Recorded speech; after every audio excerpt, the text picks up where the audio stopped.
Minister, on June the 18th, the recently established Cost of Living Coalition is holding a national demonstration demanding a comprehensive package of measures to address the cost of living crisis.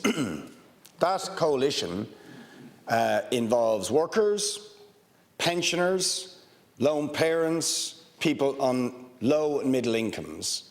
But maybe the most surprising element of the groups that have affiliated and are very, very enthusiastic to mobilise for that protest are students.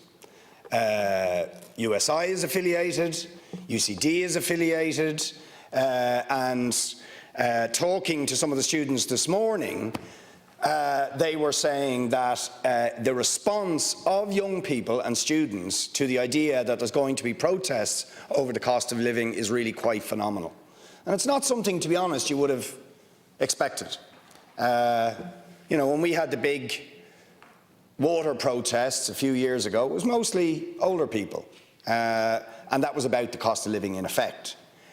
You wouldn't have got many young people on those protests, but I suspect, judging from the response we're getting from students, that we're going to have a lot of young people.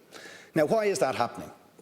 Why are young people and students joining workers and pensioners to protest about the unbearable and worsening cost of living crisis? And it is because they too are being massively impacted, first of all by the cost of accommodation, which is absolutely shocking. I mean, Beth O'Reilly, who's the incoming USI Student Union President, was making the point now that student accommodation is as expensive or more expensive now than accommodation generally in the private rental sector. Now, that's something else when you think about it. Because the whole point about student accommodation, surely, is it should be cheaper in order to enable people to do their further and higher education, complete that education, because they don't have the sort of income and resources that workers might have, and because it's actually in society's interest that they are educated to the highest possible level. And nowhere is that more true and obvious than at the current point in time. Our society has very serious problems facing it, because we have the lack of people in a whole number of areas who are educated and trained in a whole number of areas, in construction, in health, in education, in mental health, in IT, in science, right across the board, and we need more people.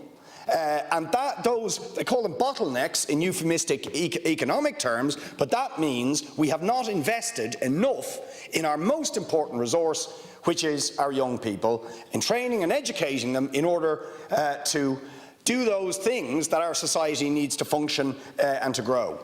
So it's not just a moral imperative, which it most certainly is and most immediately is, to address student poverty, the stress, the mental health fatigue and pressure that students are facing because they can't find affordable accommodation, or because they're paying extortionate amounts, because they're lashed with fees and so on. But it is now actually an imperative for the whole of our society to remove the obstacles to further and higher education. And accommodation is critical in that regard. It is absolutely unacceptable that UCD, for example, is building student accommodation that's going to cost €1,400 a month.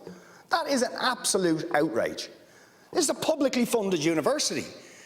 So we need a model, and that's just one example, but you look at all the student accommodation purpose-built around where investors are essentially moving in, exploiting the housing and accommodation crisis in this country and charging students extortionate money, making profits from the hardship and financial difficulty of students and the more general housing crisis, and they're allowed to get away with it, right? That has to stop. So we need subsidised and more directly provided student accommodation at prices that are genuinely affordable for students.